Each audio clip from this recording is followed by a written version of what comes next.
উফ ভাইয়া, ব্যথা লাগছে খুব, আমাকে প্লিজ ছেড়ে দিন। এখন কি করে ছাড়বো? আহ এই শান্তির সময় ছাড়া যাবে না। ভাইয়া একটু বোঝার চেষ্টা করুন, মালকিন চলে আসবে। আরে চুপ কর তো। কিসের মালকিন আসবে? মম বাহিরে গেছে, ফিরতে লেট হবে। ভাইয়া, আপনি যেটা করতে চাইছেন সেটা ভালো কাজ না, আপনি বোঝার চেষ্টা করুন। চুপ একদম। আমি যেটা করছি সেটা আমাদের ভালোর জন্য করছি। একদম আমাকে বাধা দিবি না। উফ। ভাইয়া। রিমি ব্যথায় কোকিয়ে উঠতে থাকলো আকাশের কাছে। বাড়ির কাজের মেয়েকে একা পেয়ে সেই সুযোগে নিজের বিছানায় নিয়ে গিয়ে পাগলের মতো করে ভোগ করার নেশায় মেতে উঠল আকাশ। আকাশকে বাধা দিয়েও কোনো লাভ হবে না। রিমি এই বাড়িতে কাজকে যদি টিকিয়ে রাখতে হয় তবে নিজেকে উজাড় করে দিয়ে আকাশের মন রক্ষা করতে হবে। রিমি ব্যথায় নিজের চোখ থেকে নোনার জলগুলো ছেড়ে দিল। রিমি পারছে না আকাশের এই ক্ষিপ্ত আদর গ্রহণ করতে। মুখের ভিতর নিজের ওড়না ভরে দিয়ে চিৎকার করছে রিমি। প্রায় ঘন্টাখানেক পর আকাশ রিমির উপর থেকে উঠে পড়ল। আকাশ রিমির উপর থেকে উঠে পড়তেই রিমি নিজের চোখ বন্ধ করে ফেলল। আকাশ রিমির উপর থেকে উঠে রিমিকে উদ্দেশ্য করে বাঁকা একটা হাসি দিয়ে বলল, এতটা সুখ তোর মাঝে আছে আমি তো জানতামই না। আগে যদি জানতাম তবে আরও। দয়া করুন ভাইয়া, আর একটাও কথা বলবেন না আপনি। কথা কি রে? আমি তো তোর প্রশংসা করছি। এত সুখ কি করস দিস তুই? আপনার প্রশংসা শুনতে আমি চাইনি, আপনি দয়া করে আমার সামনে থেকে চলে যান। আকাশ রিমির দিকে তাকিয়ে কিছু একটা ভেবে নিজের রুম থেকে বেরিয়ে যায়। আকাশের ঠোঁটের কোণে লেপ্টে থাকা হাসির ঝলকটার আসল কারণ কি সেটা রিমির বোধগম্য হলো না।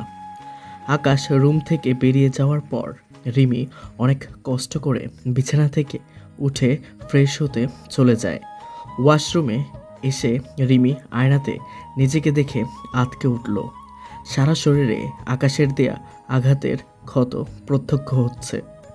এতটা গভীর আঘাত যে রিমির সারা শরীর লাল হয়ে আছে। ঘাড়ের কিছু অংশ ছিঁড়ে গেছে খানেক।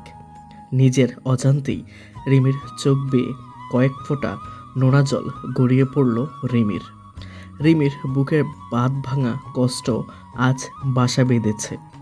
গরিব বলে রিমিকে অন্যের দ্বারস্থ হতে হয়েছে, আর সেই কারণে নিজের সম্মানও আজ বিক্রি করে দিতে হলো তাকে। রিমির বুকের ভিতর ভীষণ ব্যথা হচ্ছে। মিনিট কয়েক সময় এমন করে কেটে যেতেই ওয়াশরুমের দরজায় নক করার শব্দ কানে ভেসে আসলো রিমির। রিমি হকচকিয়ে নিজের জামা পরে নিয়ে নিজের চোখের প্রান্তরে লেপ্টে থাকা নোনা জলটুকু মুছে নিল। ওয়াশরুম থেকে বেরিয়ে আসতেই রিমির সামনে চলে আসলো আকাশ। আকাশ এসে রিমিকে উদ্দেশ্য করে বলল, এতক্ষণ লাগে তোর? মামুনি চলে এসেছে, তাড়াতাড়ি নিজের ঘরে যা। আর শোন, আমাদের মাঝে ঘটা কোনো কিছুই যেন কেউ না জানতে পারে। ঠিক আছে ভাইয়া। কি ঠিক আছে? আমার কথা মাথায় থাকবে তো?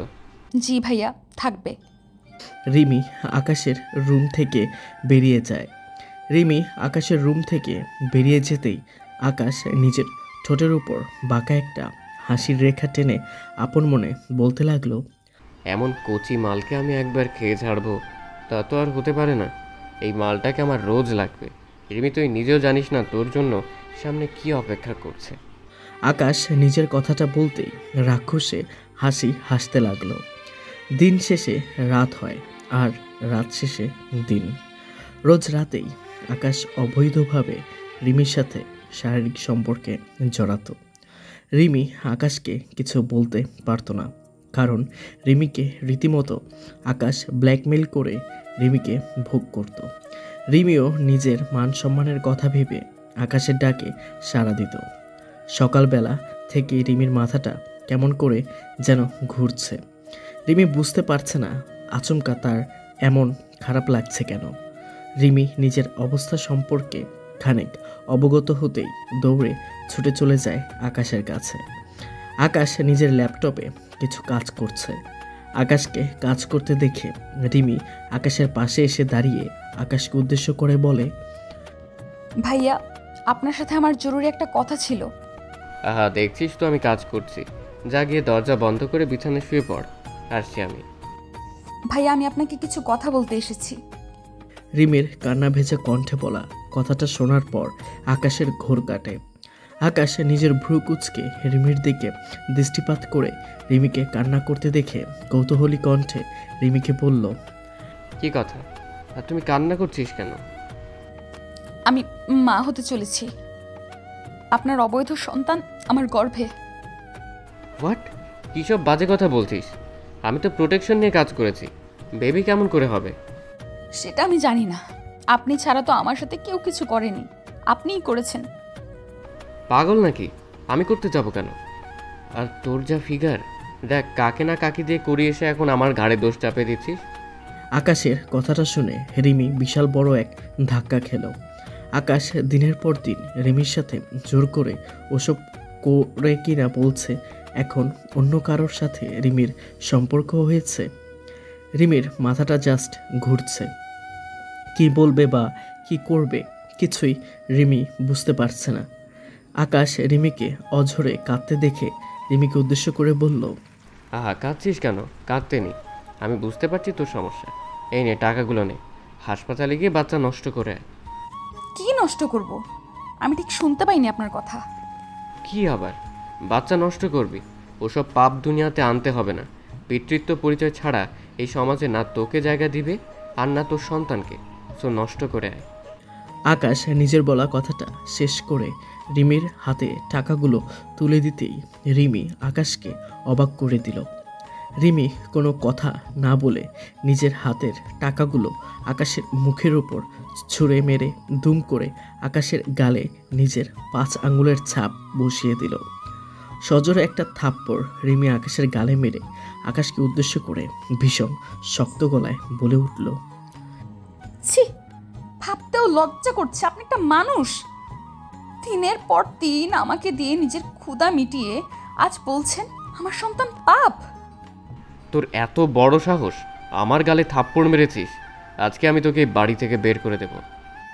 তুই কি বের করবি? আমি নিজেই বেরিয়ে যেতে পারি। তোদের মতো বড়লোকদের বাড়িতে আমি আর এক মুহূর্তও থাকতে চাই না। তুই একটা চরিত্রহীন ছেলে, আর তোর পারিবারিক শিক্ষাও ঠিক তাই। Shut up! আর একবারও আমার বাবা মাকে নিয়ে একটাও বাজে কথা বলবি না। কেন বলবো না? গায়ে লাগছে? আমারও গায়ে লাগে যখন আপনি আমাকে নিয়ে বাজে কথা বলেন। Get out! আমি আর কখনো তোকে আমার বাড়ির চারপাশে দেখতে চাই না। এখন তো আমার প্রয়োজন শেষ। হ্যাঁ, এখন আমাকে আপনার প্রয়োজন হবে না, সেটা স্বাভাবিক। আসছি আমি, আর ভয় নেই। আমি আপনার কোনো ক্ষতি করব না। রিমি নিজের বলা কথাগুলো শেষ করে আকাশের রুম থেকে বেরিয়ে যায়। রিমি কান্না করছে। গরিবের জীবনে কি এমন করেই নিঃশেষ হবে? সবাই কি তাদেরকে নিয়ে শুধুমাত্র নিজের প্রয়োজন মেটাবে আর তারপর ছুঁড়ে ফেলে দিবে? রিমি আজ বড্ড অসহায় হয়ে গেছে। এই সমাজের লোক খাবার দেয়া হয়েছে সে। রিমি নিজের জামা কাপড় গুছিয়ে নিয়ে নিজের চোখ মুছে ফেলে আকাশের বাড়ি থেকে বেরিয়ে যেতে নিল। আকাশ নিজের রুমে বসে আপন মনে কিছু একটা চিন্তা করল। আকাশের ভাবনার শেষ হতেই আকাশ বসা ছেড়ে উঠে দাঁড়িয়ে নিজের বাড়ির গেটের সামনে ছুটে গেল। আকাশ নিজের বাড়ির গেটের সামনে এসে যেই দেখতে পেল রিমি চলে যাচ্ছে, আকাশ দুম করে রিমির হাত ধরে ফেলল। আকাশ রিমির হাত ধরে ফেলতেই রিমি থমকে দাঁড়ায়। রিমি থমকে যেতেই আকাশ রিমিকে উদ্দেশ্য করে বলল, কোথায় যাচ্ছিস তুই? যেদিকে দু চোখ যাবে সেই দিকে যাব। সরি, যেতে পারবি না তুই। যেতে পারবো না মানে?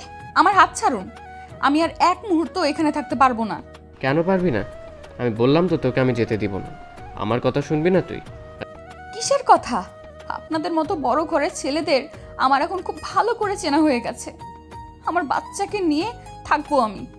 আচ্ছা ঠিক আছে, এই বাড়িতে থাকবি আর আমার সাথেই থাকবি। আমি তোর দায়িত্ব নিব। আকাশের কথাটা শুনে রিমি তাচ্ছিল্যকর হাসি দিয়ে ফেলল। রিমির ঠোঁটের উপর লেপ্টে থাকা তাচ্ছিল্যকর হাসির ঝলক দেখে আকাশের ভ্রু কুঁচকে উঠল। আকাশ বুঝতে পারল না যে রিমি এমন করে রহস্যময় হাসি দিল কেন। রিমির দিকে আকাশ প্রশ্নসূচক দৃষ্টিতে তাকাতেই রিমি বলে উঠল, ন্যাকামো করছেন আমার সাথে? এত ভয় কিসের মিস্টার আকাশ চৌধুরী? এতকাল যখন জোর করে করেছেন আমাকে, তখন তো আমি পুলিশ কেস করিনি, আজও করব না। বেশি কথা বলছিস তুই রিমি। আমার মাথা মেজাজ গরম করলে খুব খারাপ হবে। কি খারাপ হবে? আজকের ঘটনার পর আর কি খারাপ হবার বাকি আছে? অনেক কিছু বাকি আছে। আমি তোকে চাই না, আমার সন্তানকে চাই। সন্তান? কিসের সন্তান? আপনি তো এই সন্তানের বাবা নন, এই সন্তানের বাবা অন্য কেউ। রিমির কথাটা উচ্চারণ করতেই আকাশ সজোরে রিমির গালে একটা থাপ্পড় বসিয়ে দিল। আকাশের হাতের নখ লেগে রিমির নাকের কিছু অংশ ছিঁড়ে যায়। আকাশ রাগে গজগজ করতে করতে রিমিকে বলে, আমার সন্তানকে নিয়ে আমি যা ইচ্ছে হয় তাই বলবো, তাই বলে তুই বলবি সেটা তো হতে পারে না। আমার সন্তান আমার কাছে থাকবে, বুঝলি? কি পরিচয় রাখবেন আমাকে? আপনার আশ্রিতা নাকি আপনার দেহরক্ষী? কোনটা বলুন আমায়।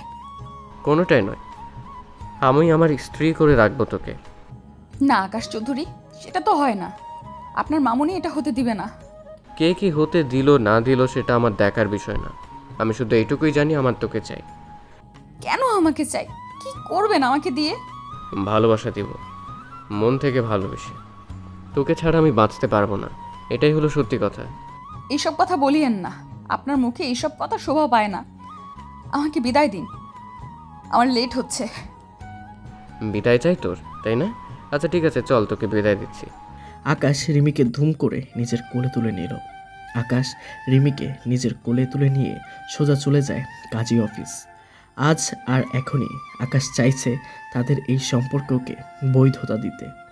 আকাশ যেমন রিমিকে ছাড়া থাকতে পারবে না, ঠিক তেমনি রিমি নিজেও আকাশকে ছাড়া চলতে পারবে না। আকাশ নিজের ভুলটা বুঝতে পেরেছে, আর নিজের ভুলটাকে এড়িয়ে না গিয়ে আকাশ নিজের ভুলটাকে শুধরে নিল। আকাশ রিমিকে বিয়ে করে নিজের বাড়ি নিয়ে এসে নিজের বাবা মাকে বোঝালো। রাতের দিকে রিমি বিছানায় শুয়ে আছে, আর আকাশ রিমির পাশে বসে আছে। আকাশকে বসে থাকতে দেখে রিমি কৌতূহলী কণ্ঠে বলল, আপনি বসে আছেন কেন? আমার সাথে শুতে কোনো সমস্যা হচ্ছে আপনার? আরে না। আচ্ছা বুঝতে পেরেছি, আমি নিচে শুয়ে পড়ছি। আমার সমস্যা হবে না, অভ্যাস আছে। আপনি উপরে থাকুন। কার উপরে থাকবো? কার উপরে মানে? আমি আপনাকে বিছানার উপর থাকতে বলেছি। না, আমি তোর উপর থাকতে চাই। খুব আদর করতে ইচ্ছে করছে তোকে জান। আজ তোমাদের বাসর রাত। ছি, আপনি নিজেকে এখনো ঠিক করবেন না? সকলের কাছে আমি ঠিক, তোর কাছে না। আয় আমার বুকে আয়। আকাশ রিমিকে নিজের বুকে টেনে নিল। বিয়ের পর তো বাসর করার প্রয়োজন আছে, সেটা একটু লেট করে হলেও সমস্যা কি? আকাশ রিমিকে নিজের বুকের সাথে মিশিয়ে নিয়ে পাগলের মতো করে আদর করতে লাগলো। রিমিও আজ খুব খুশি, অতঃপর নিজের স্বামী করে ভালোবাসাকে পেল। জীবনের প্রতিটা সম্পর্কের মাঝে কিছু চাওয়া পাওয়া থাকে, কিন্তু আমরা তখনই ভুলটা করি যখন আমরা নিজের অজান্তেই নিজেকে অন্যের কাছে সঁপে দেই। একটা চিন্তা করি না আসল লোকটা ঠিক না কি ভুল। আমাদের নিজের জীবনের সাথে হেলা করা উচিত নয়। সঠিক সময় সঠিক সিদ্ধান্ত পুরো জীবন বদলে দিতে পারে।